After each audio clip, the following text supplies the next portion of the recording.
Welcome to Let's Talk About Wellness, the podcast from Providers for Healthy Living. So I want you to just picture this for a second. Okay, I'm picturing it. You wake up, and your inbox is just completely chaotic, like it's overflowing. The absolute worst way to start the day. Right. And you haven't even had your first cup of coffee yet.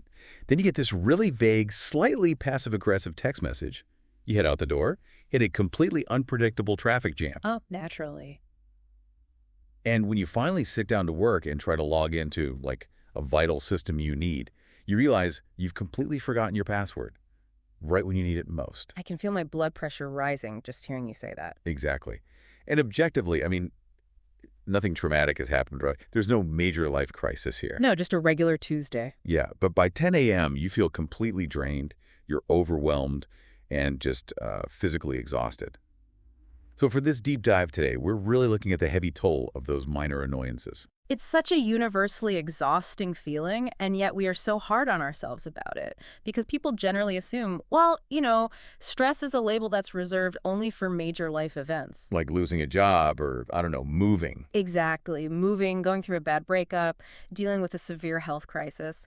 So the common internal monologue becomes, I shouldn't be this exhausted over a lost password and some bad traffic. Right, like something must be wrong with me. I hear that constantly. I feel that constantly. And we really need to completely dismantle that idea because, okay, think of major life events as a giant boulder blocking your path. Okay. It's huge. You immediately recognize the threat. And because it's so highly visible, people actually come out of the woodwork to help you move it. Oh, that makes a lot of sense. Like people rally around you. Right. And eventually, the path is clear again, but the daily hassles we just described, those aren't a molder. They are like having 100 tiny pebbles in your shoe. Ouch. You try to keep walking, pretending they aren't there, just pushing through the day. But eventually, those tiny, invisible pebbles quietly shred your feet. That is such a good way to put it. And there's an actual clinical term for those pebbles, isn't there? There is. In the research world, we call them microstressors. They are the minor irritations and annoyances that just, pepper our everyday lives. But why are they so damaging? Because it still feels like I should be able to just brush off a bad commute. Well, what makes them so dangerous is this phenomenon called the empathy differential. Wait, empathy differential, what does that mean? So when you face a giant boulder, right? Friends bring you casseroles, your community rallies, your workplace might even give you paid time off. Sure, bereavement leave, medical leave, that sort of thing. Exactly. But when you complain about a broken appliance or endless group chats or an overflowing inbox, society offers zero validation. People just shrug and say, well, that's life. Wow. Yeah, there is definitely no bereavement leave for a week of terrible commutes. No, there really isn't. And that lack of validation turns microstress into a silent burden. You don't feel justified in asking for help, so you just carry it completely alone. And listener, the research on this should honestly make you rethink your entire day.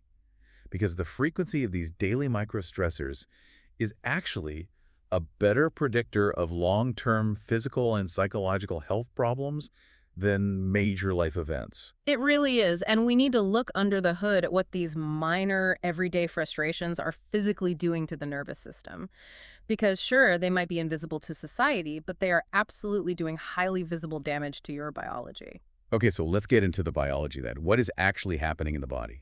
So every time you experience one of these microstressors, say, you get a ping on your phone from a really difficult coworker. Your brain doesn't know it's just an email. Right. Your autonomic nervous system actually reacts as if a predator just walked into the room. Wait, hold on. Unpack that for me. Yeah. Because we are talking about an annoying email, not an actual tiger. I mean, why would the body react with a predator response to a screen? I know it sounds intense, but it's because our biological hardware hasn't updated in thousands of years. The brain perceives a threat to your social standing or, your job security, and it instantly activates the HPA axis. HPA axis. Okay, let's break that down. It stands for the hypothalamic pituitary adrenal axis. Got it. First, your hypothalamus, which is deep in the brain, it basically sounds the alarm. It signals the pituitary gland, which acts like a chemical messenger, and that sends a signal all the way down to your adrenal gland. Which sit on top of the kidneys, right? Exactly. And those adrenal glands immediately pump out cortisol, our primary fight-or-flight stress hormone. It floods your bloodstream to give you the energy to literally fight the tiger. But wait, cortisol is just supposed to give us a quick burst of energy to deal with a problem. A very short-term burst. So shouldn't it just, drop back down once the email is answered and the thread is gone? Yeah. Because I have to ask, why do so many people feel completely foggy in the morning but then totally wired and unable to sleep at midnight? That is the million-dollar question. Because you're right, the HPA axis is designed with a really fine-tuned negative feedback loop. It turns the stress response on to handle a threat, and then it's supposed to shut it off so you can recover. Okay, so what's going wrong? Well, because microstressors are relentless. They just keep coming, ping after ping, hassle after hassle. The thermostat breaks. The thermostat breaks. Oh, wow. Yeah, the system basically never gets the clear signal to fully reset. So the body essentially forgets how to turn the stress off. We're just constantly simmering in cortisol all day. Simmering is a great word for it. Researchers call this a flattened diurnal cortisol rhythm. Flattened diurnal rhythm. Okay, what does that curve normally look like for everyone listening? Your cortisol should naturally peak in the morning to wake you up, right? Give you Good. focus for the day. And then it should gradually drop to its lowest point around midnight so your body can sleep. But under the weight of constant microstress, you're saying that curve just flattens out. Exactly. Your morning cortisol ends up being pathologically low, which leaves you feeling super foggy and exhausted when your alarm goes off. And then the evening. Your evening cortisol stays far too high, which is exactly why you find yourself staring at the ceiling at 2 a.m. with your mind just racing, even though you felt dead on your feet at 3:00 p.m. That is so relatable. But we are just marinating in stress hormones around the clock then. I mean, that has to do more than just mess up our sleep schedules. Oh, it does. It creates a highly dangerous physiological condition known as allostatic load. Allostatic load. It's the medical term for the cumulative wear and tear on your body from a stress response that simply never turns off. Because when your body is forced to maintain this constant low-grade defensive posture, it triggers something called sterile inflammation. Okay, let's define sterile inflammation for a second, because usually when we think of inflammation, we think of like a sprained ankle swelling up, or maybe the body fighting off a bacterial infection. Right, an acute response to an injury. But sterile inflammation means the inflammation is happening without any infection or physical injury at all. So it's just from the stress. It is purely driven by this chronic stress response. Your immune system gets confused by all that constant cortisol and starts releasing inflammatory proteins. Wow. Can you actually test for that? We can. We see it in blood work all the time. Markers like C-reactive protein or CRP and interleukin-6 just spike. That sounds intense. It is. Think of these proteins like a mild caustic acid just circulating in your bloodstream. Over time, they don't just float around harmlessly, they actively damage your immune system and literally stiffen your blood vessels. Stiffen your blood vessels. Yeah, which forces your cardiovascular system to work significantly harder just to pump blood through your body. Okay, so if the body is flooded with this constant low-grade inflammatory cocktail and it's stiffening our blood vessels, what is it doing to the brain? Because brain fog can't just be about poor sleep if we have this kind of chemical cocktail circulating. You're absolutely right. The structural damage extends directly to the brain.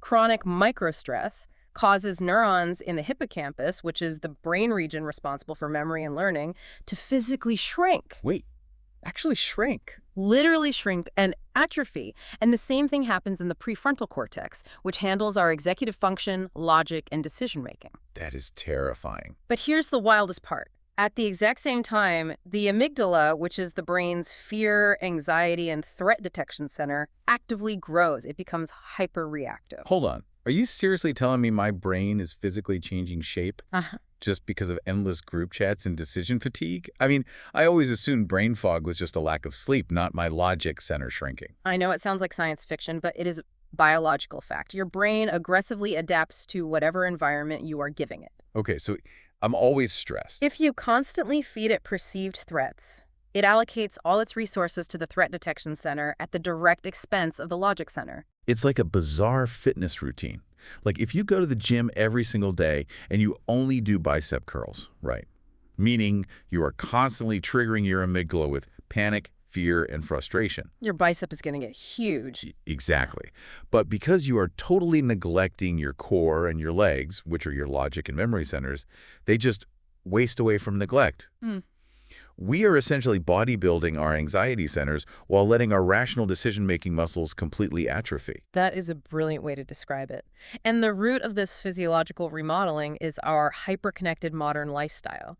We suffer from a severe parasympathetic recovery gap. Parasympathetic recovery gap, what does that mean? So your autonomic nervous system has two main branches. The sympathetic, which is the gas pedal for fight or flight, and the parasympathetic, which is the brake pedal for rest and digest. Okay, gas and brake. Got it. Because microstressors happen all day, every day, the parasympathetic system never gets the window of time it requires to return your body to a resting baseline. We just keep hitting the gas. We are driving around all day with our foot completely matched on the gas pedal, and we never let the engine idle. Honestly, that is such an overwhelming realization. Just knowing your brain is stuck in this loop. So, for those of you listening in Ohio who are looking for a safe space and professional support, you can find our team at providersforhealthyliving.com. Because I think we all need some help with this. We really do, because the challenge we face is that we can't simply quit our jobs, throw our smartphones in the ocean, and eliminate all microstressors from modern life. Much as we might want to on a Tuesday. Right. It's just not realistic. Instead, we have to learn how to manually close that parasympathetic recovery gap by hacking the nervous system from the inside out. Okay, I'm slightly skeptical here. I always get nervous when we transition to, quote, hacking the nervous system. Because usually the advice for stress is, just take a deep breath. I know, it's such a cliche. And honestly, when I'm overwhelmed by a million tiny tasks, someone telling me to just take a deep breath just makes me more annoyed. It feels incredibly dismissive. You should absolutely be skeptical of the standard just breathe advice, because it's often wrong. Really? Yeah. Telling a chronically stressed person to, quote, just breathe deeply without giving them specific physiological instructions is literally like telling someone driving 90 miles an hour to randomly stomp on their pedals. Oh, you might accidentally hit the gas instead of the brake. Exactly. Forceful, panic deep breathing can actually blow off way too much carbon dioxide, which restricts blood flow to the brain and actively worsens dizziness, brain fog, or feelings of panic. It just feeds the hyperventilation loop. Wow. Okay, so what is the actual alternative? How do we hit the actual brake pedal without accidentally accelerating? Well, respiration is the only physiological function we have that is completely automatic, yet entirely susceptible to manual control. Like you can take over the controls. Right. You can't just think your way into lowering your heart rate or tell your digestion to speed up.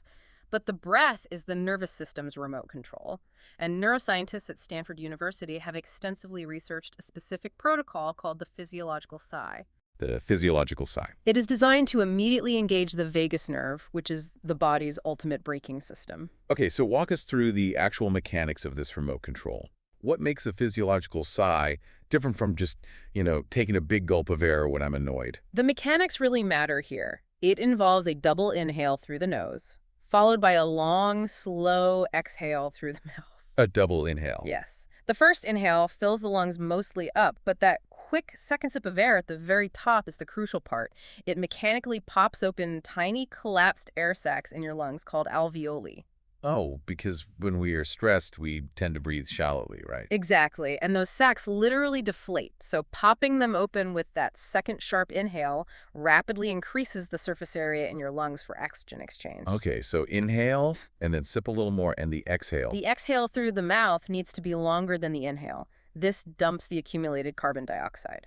But more importantly, a long exhale moves your diaphragm up, which changes the pressure in your chest cavity. And what does that pressure change do? It sends a direct signal via the vagus nerve to your heart, telling it to immediately slow down. Oh, wow. So it functions as a mechanical override switch for the heart rate. We aren't trying to change our thoughts to calm our bodies. We are using our bodies to force the brain to calm down. Exactly. Just 60 to 90 seconds of this double inhale, long exhale pattern can physically reset your autonomic state. That fast? That fast. In a major Stanford clinical trial, 5 minutes a day of this cyclic sighing was actually significantly more effective at reducing physiological arousal and improving daily mood than mindfulness meditation. That is incredible. It works in real time. And as a daily conditioning tool, you can also practice something called resonance frequency breathing, which is pacing your breath at exactly 5.5 breaths per minute. 5.5 breaths. That's very specific. It is. That specific pace maximizes your heart rate variability and acts like taking your vagus nerve to the gym, building long-term resilience against those daily pebbles we talked about earlier. Before we jump into how else we can build that resilience, I need to take a quick moment to note that this podcast is for educational purposes only and does not substitute for professional medical or mental health advice. Please consult a qualified professional for diagnosis and treatment. If you or a family member are in immediate crisis, please call a crisis hotline, dial 988 in the U.S., call 911, or go to the nearest emergency room for assistance.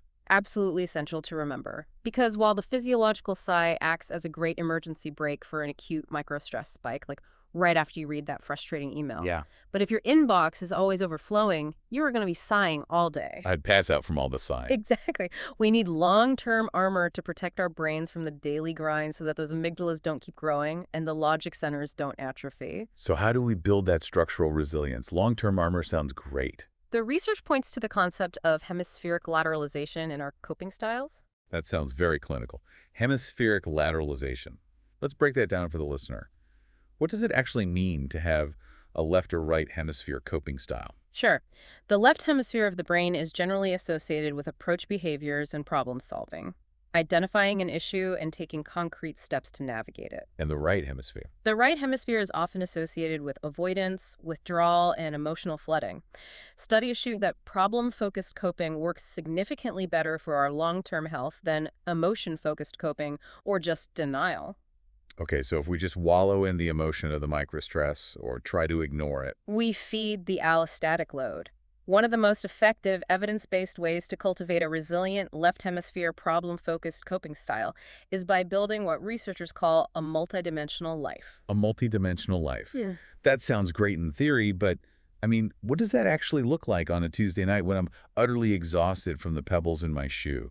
It means consciously maintaining authentic connections in 2 or 3 diverse social or interest groups that are completely outside of your work and your immediate family. Oh, interesting. So not just going home and watching TV with your spouse. Right. It means joining a local book club or a weekend running group, maybe volunteering at an animal shelter or being part of a community choir. Why does that matter so much? It forces you to engage different parts of your identity. I love this. It's exactly like diversifying an investment portfolio. Yes. Like, if my work identity stock crashes because of a terrible meeting or a missed promotion, my local softball league stock is still doing great, so I don't go emotionally bankrupt. That analogy perfectly captures the mechanism. It keeps those tiny work pebbles from feeling like giant boulders. It really does. It right-sizes our daily irritations. Because when you have diverse perspectives in a rich, varied environment, an ignored email at work no longer feels like a life or death threat to your entire identity. You realize you're more than just an employee. Exactly. Your brain recognizes that your survival and your worth are not tethered to a single highly stressful environment. It diffuses the allostatic load because your body doesn't feel cornered by a single stressor. You shift the focus from trying to impossibly eliminate all stress to expanding your world so the stress takes up far less space. Beautifully said. And I think there's one more piece to this we really have to mention. That's that. We have spent this entire time talking about protecting ourselves from the microstress of the world, right? Yeah. From the bad traffic to the chaotic inboxes. All right. The stuff happening to us. But we have to turn that lens outward as well. We must be fiercely attuned to the microstress we cause others. Oh, wow. Yeah. Because stress is highly contagious. When we fire off a vague late-night email to a coworker or snap at a barista over a minor inconvenience, we are actively depleting their body budget. You're adding a pebble to their shoe. Exactly. And inevitably, that stress boomerangs right back to us in the form of interpersonal friction, resentment, and a toxic environment. It's a vicious cycle. By consciously reducing the stress we place on our network, we actually heal and stabilize our own daily environment. That is such a powerful thought to end on. Listener, if this conversation helped you today, please follow the show on Apple Podcasts, Spotify, iHeartRadio, or YouTube, and leave us a 5-star review or like, comment, and share the podcast. It helps more people in our community find these resources. We'll talk to you next time.